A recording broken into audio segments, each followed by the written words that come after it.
Hello guys, and welcome to Survival Russia. Welcome to the Russian wilderness. Welcome to freedom. Just to fill you a little bit in on the trip here, it's like a 3-5 day hunting trip.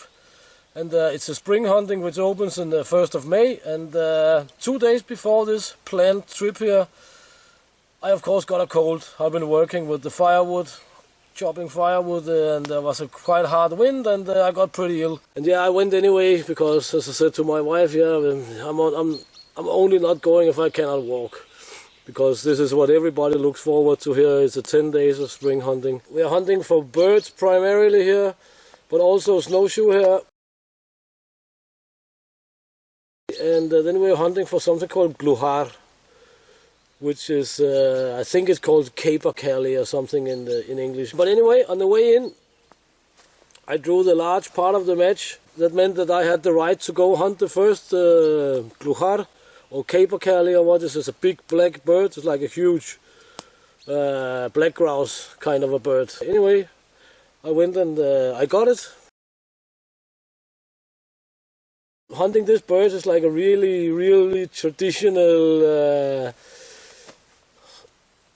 spirit of the hunt, so to speak. The gluhar sits high up in the pine, and it makes a sound that sounds a little bit like when you are pouring from a bottle, like gluk, gluk, gluk, and then it does it faster and faster, gluk, gluk, gluk, gluk, gluk, and says a funny sound. But just before it says this funny sound, you can make 3 or 4 steps, bum, bum, bum, and then you have to stand still. And you have to wait and move and move and move. So it can take quite a while, and it takes really a lot of discipline to hunt this bird. What was not so nice was that it added another 4 or 5 kilos or 8-10 pounds to my backpack, high up in the backpack. And I was definitely not in the best condition to carry a heavy backpack. I mean, it just felt manageable when I got the shotgun out and it was not in the pack anymore. And but I was really wasted. I had a fever, and the 17-kilometer hike in here, that's plus 10 miles through the most grueling terrain you can imagine. I'll try and show you a little bit about it.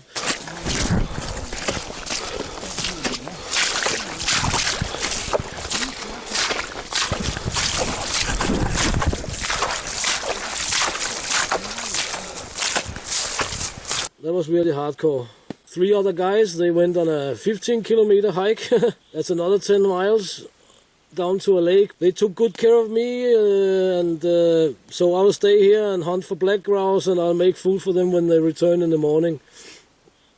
But let me show you a little bit around here instead of sitting here and jabbing. Here we have our fireplace, big teapot, some pots and pans over there. Some of you might recognize we are using this traditional Siberian setup for adjusting the cooking stand here and so on.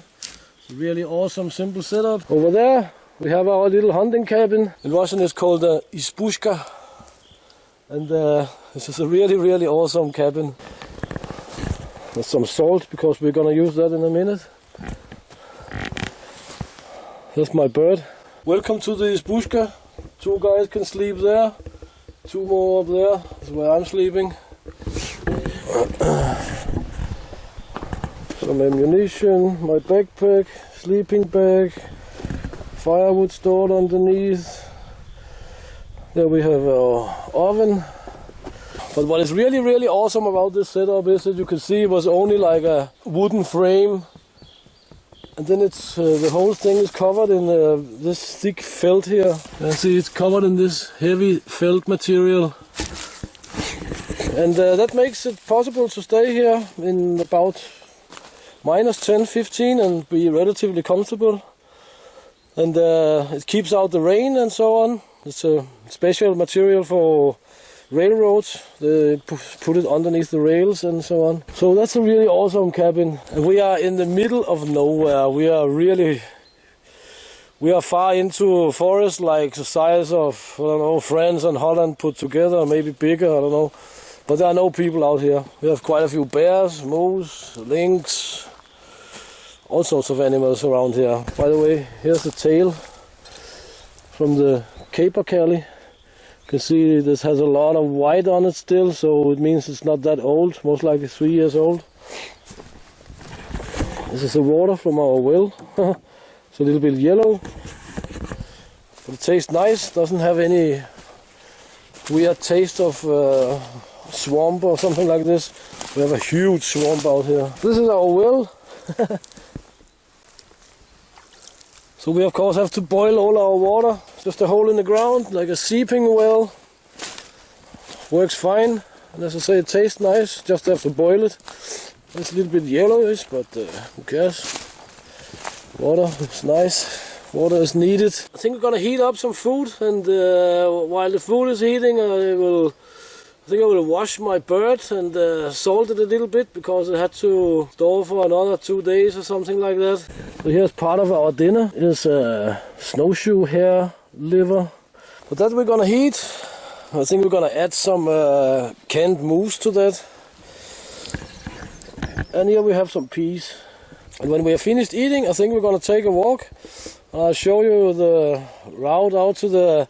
We have a huge forest field out here, because there was an old village down here. I'll not tell the name of it, but it burned down completely, so there are no buildings there, but there's a very big forest field there now, and there's a lot of wildlife there, and that's where we're gonna go in the morning and hunt. I'll most likely not record that much, but we'll take a walk now, and I'll show you a little bit about the terrain and so on. But the walk there, it's like no problem compared to the walk in here. We had to cross rivers, and it was not good. So here we have some canned moose that is awesomely tasty. Looks like this. So the food is heating up, and yeah, washed my hands and my face, and now I'm gonna clean the bird a little bit. Here's the bird, pre-cleaned. It looks a little bit like a mess now, that's why we have to wash it.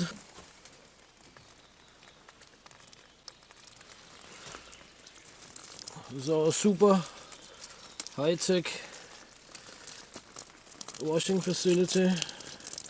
When we're done washing, we're gonna salt it a little bit. And we'll go on the hunt tomorrow, or during the night. I'll not be able to film the hunt here, because I'm gonna be out. I'm gonna leave at like 2 o'clock in the night, hike out to the spot, and I have to sit there and wait and be really quiet, but I'll bring the cam. So we're gonna take some salt here,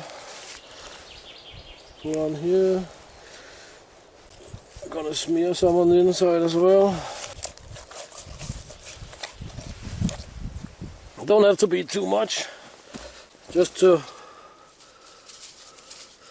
prevent parasites. So it should easily be able to make it for another few days. But in relation to my latest video,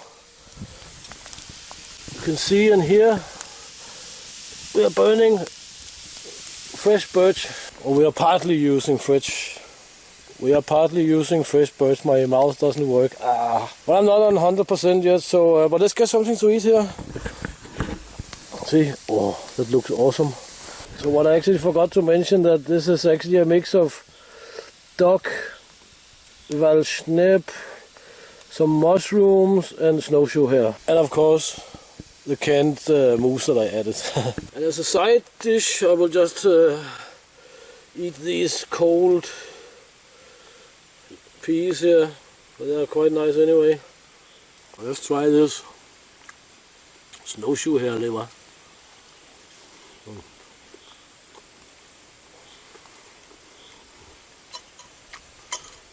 No GMO in this stuff. But I'll just eat my dinner here, and we'll hit the road.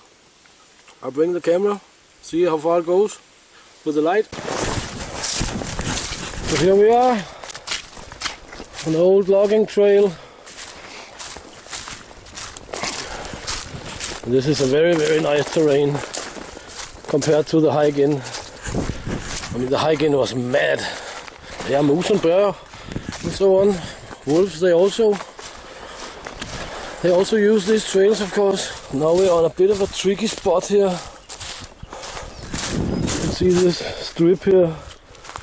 I have to follow that all the way over on the other side. And it's about knee deep, so I have to get my have to roll my boots up here a little bit. As you might be able to see, it's a bit of an act of balance. So we have a strip here and a strip there and a strip there to walk on. There we have some chaga.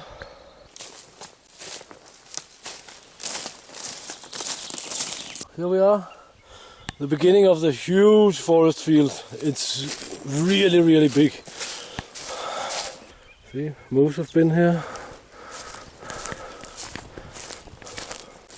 It's an awesome place. Is this awesomeness or what? This would be like a small pond or something down there. We have a hunting blind over there. We have my hunting blind over there. That's where I'm gonna sit in the morning, and I will only bring the camera. I'll most likely not film because black grouse and filming that doesn't mix. So here's the blind, or shalash as it's called in Russian. And the idea is that you sit in here in your sleeping bag and so on, and you're just covered enough so they cannot see you. That's why it's covered pretty nicely here on the ground, so they cannot see through it. Then you just sit there and wait, and you can pop up your head and hopefully get a black grouse like that. They're running around on the ground early in the morning, so yeah, see if I get something tomorrow morning.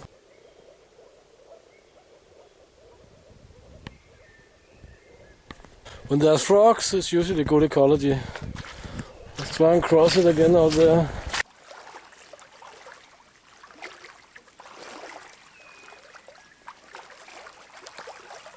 So it's 6 o'clock in the morning, and I've been sitting here for the last 3 hours. No black grouse, but I saw 2 geese, but they were not really in range. They were out there. Or maybe I'll run into something on the way out, or maybe I'll get the geese in the morning. Who knows?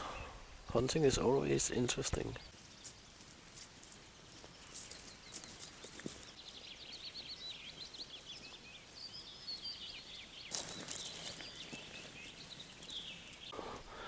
So there's the camp. It's maximum 50-60 meters away, and that's difficult to see. It's an awesome location.